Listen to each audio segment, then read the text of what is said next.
So I'm Hilary and I'm back together with my husband Matthew.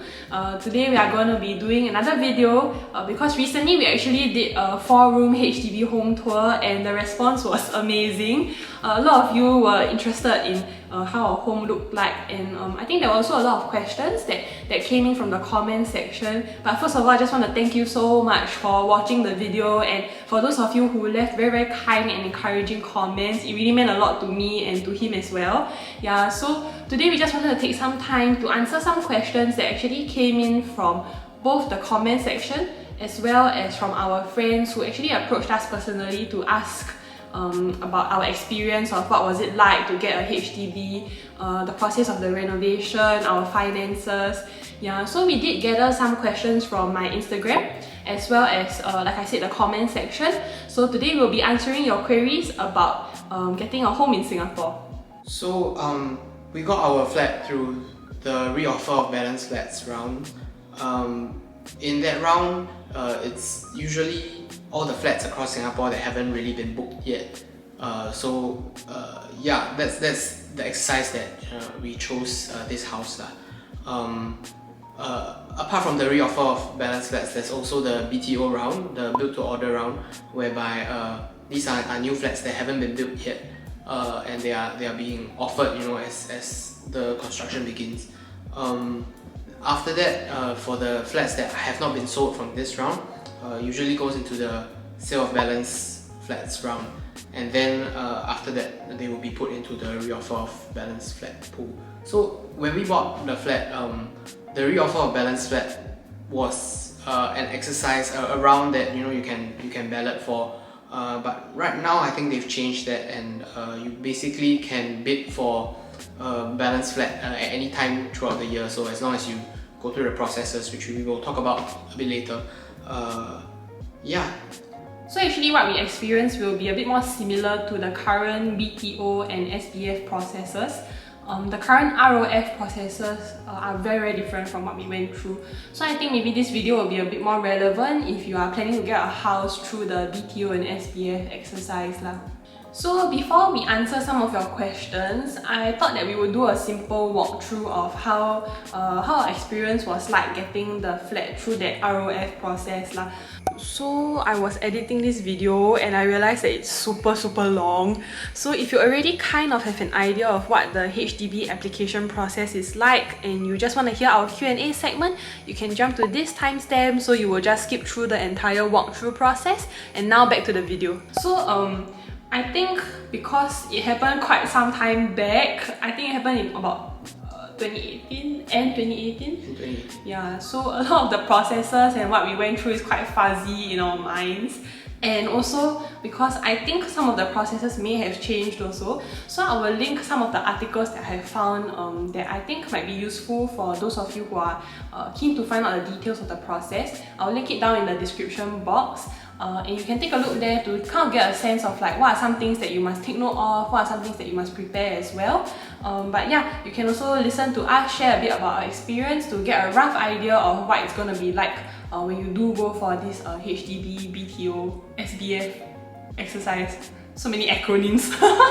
Yeah, and like really don't be too worried if you get lost along the way, because it's really been quite a confusing journey for us also. So you're not the only lost person if you're lost. Yeah. In fact, we were so lost that we got a shock when we were told to pay some things also. So don't be too worried. I hope this video will help you be less shocked than we were. Okay, so how we actually came across this exercise was because they do announce when they are conducting these balloting exercises. And what we did was we just submitted an application indicating that we wanted to be part of this ROF exercise. So when we indicated and applied for a balloting slot, is that what you call it? A ballot number. A ballot number, yeah. When we applied for a ballot number, we didn't get the chance to say which unit we wanted, because it's a bit different from BTOs when you have to indicate which project you actually want to bid for. I think they actually segregate it based on area, right? Sometimes it can be two projects. Yeah. Yes. For BTOs, it can be two projects in one area, and then they classify it together, they group it together as one balloting area. Yeah. Right? One ballot exercise. One ballot exercise, yeah, correct. So for SBF, it works similarly, but for ROF, we didn't have to indicate which area we wanted to go for because these units were just scattered all around Singapore lah. So what happened was after we submitted our application, we had a few months of waiting time. Actually, I think it might have been less than a few months. Probably it was about 1 month plus. Yeah, so it was quite nerve-wracking for us during that 1 month because for the ROF exercise, it's like units from all over Singapore, and some of the units are existing flats that have only like a short number of years of lease left, and these are flats that we knew for sure that we didn't want. So in total, there were about 1,000 units being put up for balloting, but there were 7,000 applicants for the re-offer of balance exercise, which is crazy lah. I mean, like, you think about it. It was so oversubscribed, we were so scared. scared. And I think this is like it's a common thing that happens in all these like public housing balloting exercises. Yeah, because there's just limited supply, but there's a lot of demand. So from what we heard from some of our friends, actually, when they bid for housing under the BTO exercise, some of them encounter this problem also, that they have to try quite a number of times before they could get a house lah. And some of them, they really couldn't. After trying so many times for the BTO exercise, they decided to just opt for a resale. Yeah, or some of them did try for SBF and ROF, which I think the chances may be a bit higher because of the location and all, which we will share a bit more later lah. So thank God we got a very, very good queue number. We were, I think, 100 plus. Yeah, low 100. The low hundreds lah, which is honestly more than we can ask for. Yeah. So we managed to get a unit in a place that is a non-mature estate. It's not as popular, I think, but it's still a very decent unit because it's a high floor. It's also near the bus stop, which is quite good lah, honestly. And we are not too far off the MRT station, so we do have to take a bus. But yeah, I think it's pretty decent for considering the price that we got it for, and considering that we had to go through this re-offer of balance flats, which is kind of known to be like all the units that nobody want. So after we got our queue number, before choosing the flat, we actually have to apply for this HLE thing. Basically, it's like if you want to take a loan from HDB to pay for the flat, then you have to apply for this HLE. It's a housing loan eligibility assessment. Basically, they just assess how much loan they are willing to grant you. Then, so after getting that letter, then you go down and choose your flat, right? So the HLE is actually what happens is that they assess your credit score. I think that's what it's called. Yeah, so basically you have to, I mean, they do tell you the step-by-step process of how to enroll yourself in the assessment, but they will look at things like, have you ever taken any loans before? If you do have credit cards, are you timely with your payment? This is kind of to assess how reliable you are as a loan taker. Yeah, I think, and the better the score, the higher the loan they will grant you. So basically, that's the letter that you have to bring down when you're choosing a flat lah. So after you get the queue number, they will arrange for an appointment for you to go down to select your flat. So we went down and we selected the flat that we wanted. Thankfully, it was still available. We were like, oh, worried that the 100 and something people before us were going to choose the flat that we wanted, but they didn't. So wow, thank God! Like we got the flat that we really wanted, and we paid the option to purchase. So this option to purchase thing varies from the different type of flat you get. So 2 room, 3 room, 4 room and above. So we paid $2,000. That's for 4 room and above. For 3 room flats, that option to purchase would cost 1,000, and for 2 room it will be 500. Yeah. So this option to purchase, I believe there is a legal explanation for it, but from what we understand, it's kind of like to pay so that you can chop the flat. Yeah, something like that. So that you can buy the flat lah, basically. Eventually. Yeah, eventually. But not to worry, because when you already pay the OTP and you book the flat is kind of booked for you lah. You don't have to worry about losing it unless like there are other reasons like you decide to not get the flat anymore, then the flat will be taken away. Your name will be removed from like that flat booking, and the OTP will be forfeited. Yeah, so that's kind of how it works. So what we remember is that at this point in time, we did apply for some HDB grants. So how grants work is that it's basically financial schemes that will help you to finance your flat a bit more easily. But for these grants, there are different eligibility criteria. So the ones that we applied for, at the point in time, it was called AHG and SHG, Additional Housing Grant and Special Housing Grant. And there was a criteria of like, they will look at your per capita income, they will look at how long you have been working, whether or not you are able to, whether or not you are assessed to be able to finance your house if they do give you this grant. But it varies from grant to grant because there are some things called like the proximity housing grant, which there are different sets of criteria because each grant serves a different purpose. And what we understand is that the grants that are available now, it's quite different from the ones that we applied for in the past. So we won't really share much about the what the criteria is and all, because I think it's better that you guys refer to the current articles and the current criteria list on the HDB website for what is available now lah. But what we do want to share is our experience of getting the grant, because it was quite risky at that point in time for us. So when we applied for the flat, what happened was I haven't started work. I was still studying. He was working for less than a year. Less than a year, about 8 months. About 8 months. So after he graduated, he actually did a short internship for about 4 months. 7 months. 7 months, and then there was a break in between, and then he started to work full time. Yeah, so we weren't very sure at that point in time whether or not their assessment would only take into account the time that he was working full time, because there was one criteria in our grant application that was about having 1 year of working experience, like one party. Yeah, one person having a full year of working experience, so without any breaks in between. Yes. So for both his internship and his full-time job, he didn't work for a full year lah. Yeah, so we were quite worried that we couldn't get the grant, and also because I'm still studying, we thought that they wouldn't give it to us lah. So true enough, when the grant came back to us, we got a 0. We didn't get any grant the first time around that we applied, so we decided to appeal because the grant would really help us out big time. We really needed the money. Yeah. So when we appealed, we wrote in saying that we explaining our situation basically, and provided some supporting documents to explain my employment history, that she was still in school because she was bonded, and because she was on scholarship.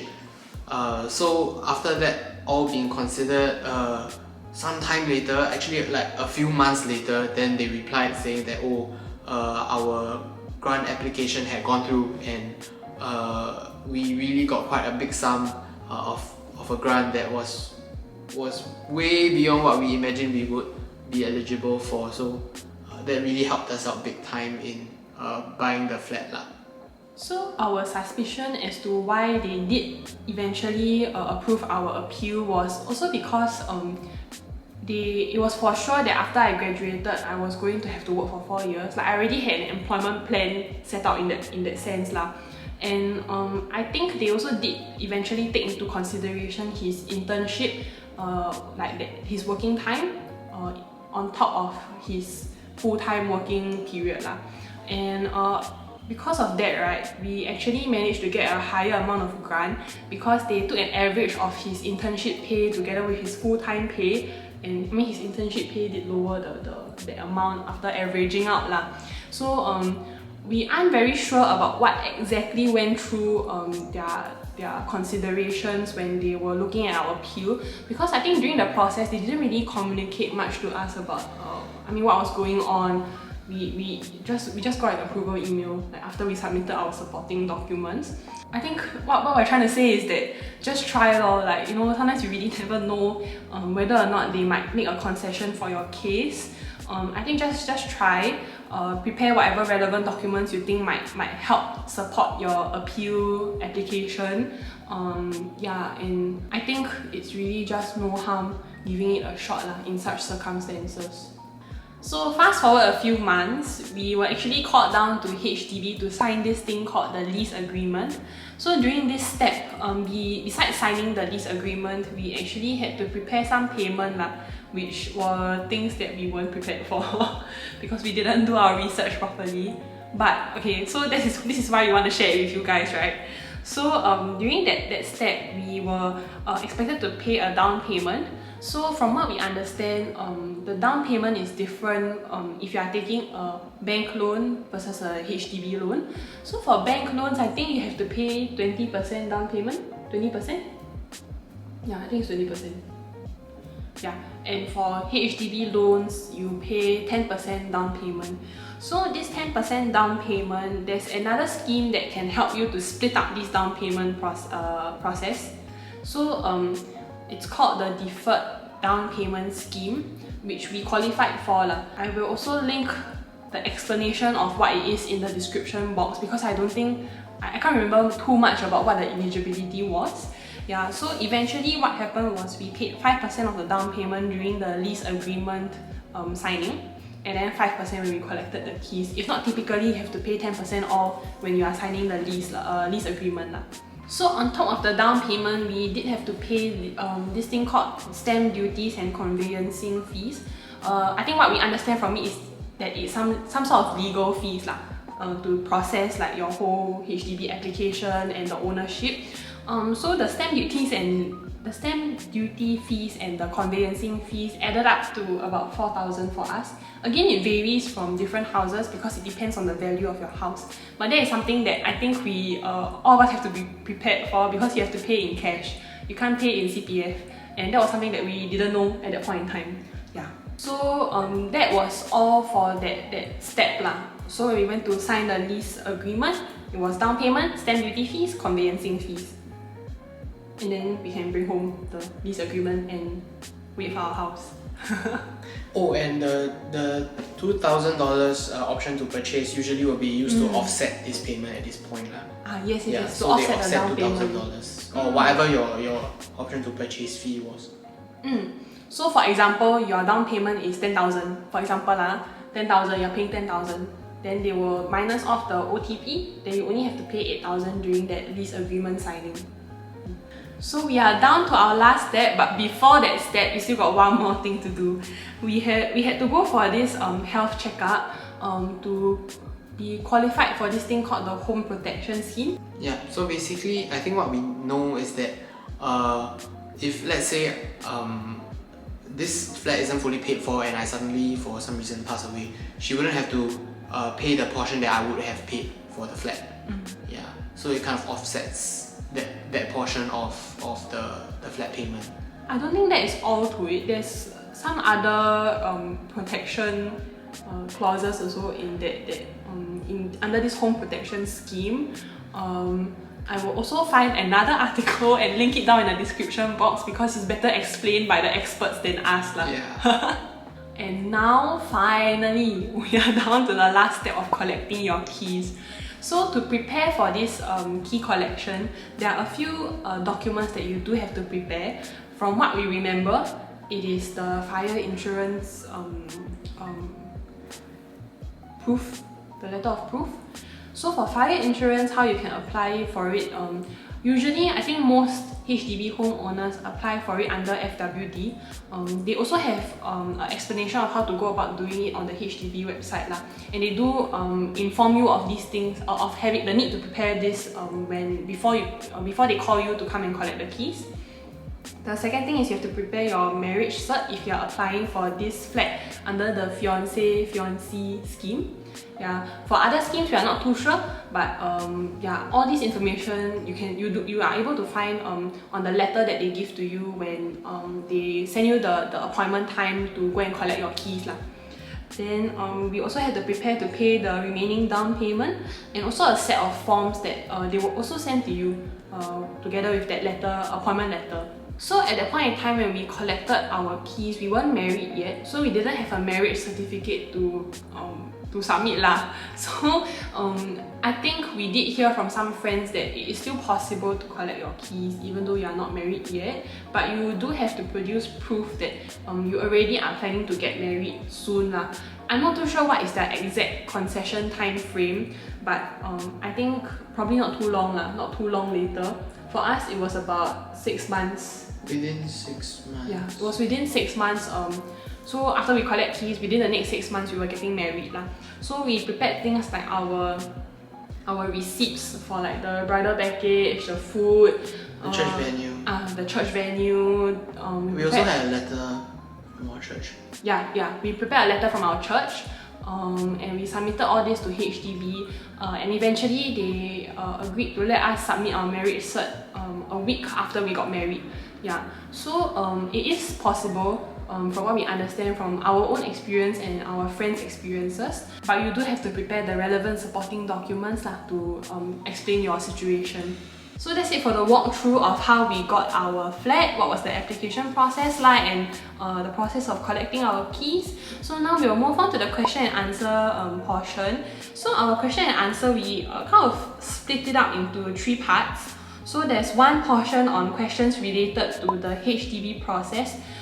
There's one portion of questions that belong to renovation related questions, and the last one it's about our finances lah. So we will basically share our answers to some of these questions in three portions, and because this video is getting a bit long, so what we will do is we will share about our HDB process related questions in this video, and then we will be doing a second video which I will upload next week for the questions related to the renovation and our finances. So moving on to our first question, how do you know when BTO applications open? Usually they announce when the projects are available, and they will tell you the timeline of application as well when they announce the projects. From what I know, it is announced every quarter. Yeah. Every quarter? Yeah, so once every 3 months. Once every 3 months. My math. Yeah, so I think nowadays a lot of channels, they do update you when the projects are released lah. So channels like Seedly, Money Sense, Smart Local, yeah, so you can look out via some of these platforms, but I think one of the most reliable ways that you can look out for these projects is to subscribe to their email notifications.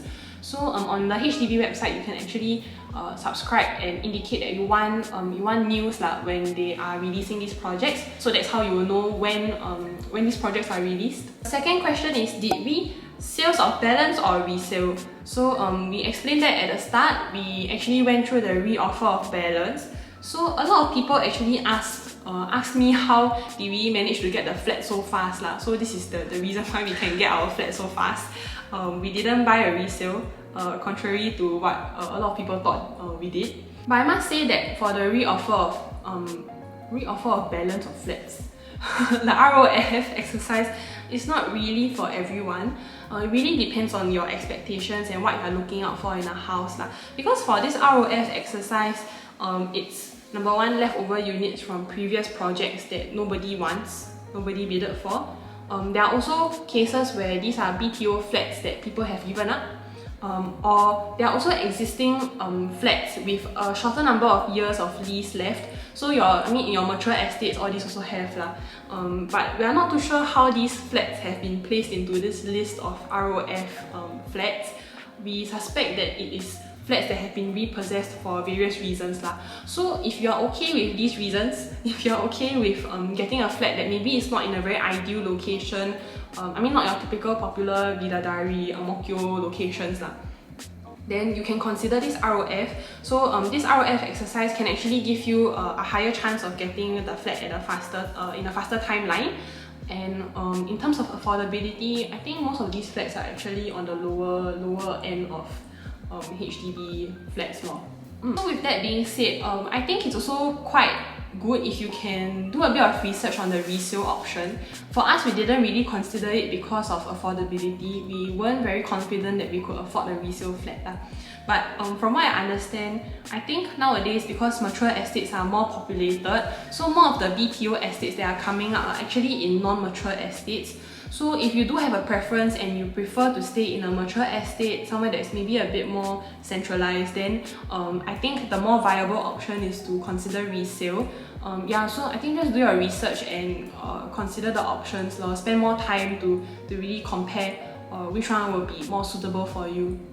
And the last question for our Q&A segment for this video will be, how did we choose what type of flat?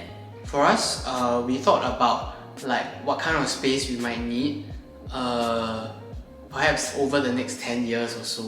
What are our family plans? Do we plan to have kids? How much space would we need for that? How many kids we plan to have as well? And also what can we afford, and being realistic about it. Also wanting to live under our means. We don't want to like exhaust our dollar and to maximize our money in that sense, like try to get the biggest house possible we can with our money. That wasn't what we were going for. We wanted to make sure that we have enough to live on, we have spare cash for a rainy day, and also the money to spend on what we enjoy spending on, to be able to prioritize different things in our lives as well. Just to add on to what he shared, I think beyond considering like the finances for the flat itself, right? I think it's also important to remember that different sized houses will incur different maintenance costs. That's true. The bigger the house, the higher the maintenance costs, be it like your electricity bills, the effort to clean, how much you spend on like cleaning things. Yeah, all these things will add up. So it's also something that can be considered when you are deciding what kind of flat to go for. And with that, we've come to the end of this video. So I'll be doing a second part to this video like I said just now. We'll be answering questions more related to our renovation and our finances. So you can look out for that next week. And do like this video if you found it helpful, or if you enjoy watching us share about our experiences. Yeah, and you can also subscribe to this channel if you're interested to find out more about the average Singaporean's daily life. Do let me know in the comments as well if you have any questions that I haven't answered. I will be happy to answer them personally. And also let me know what kind of videos you would like to see in my channel. So if you haven't checked out the home tour video, do check it out. I will put it at the end of this video. And I will see you next week for our second part of the Q&A. Bye!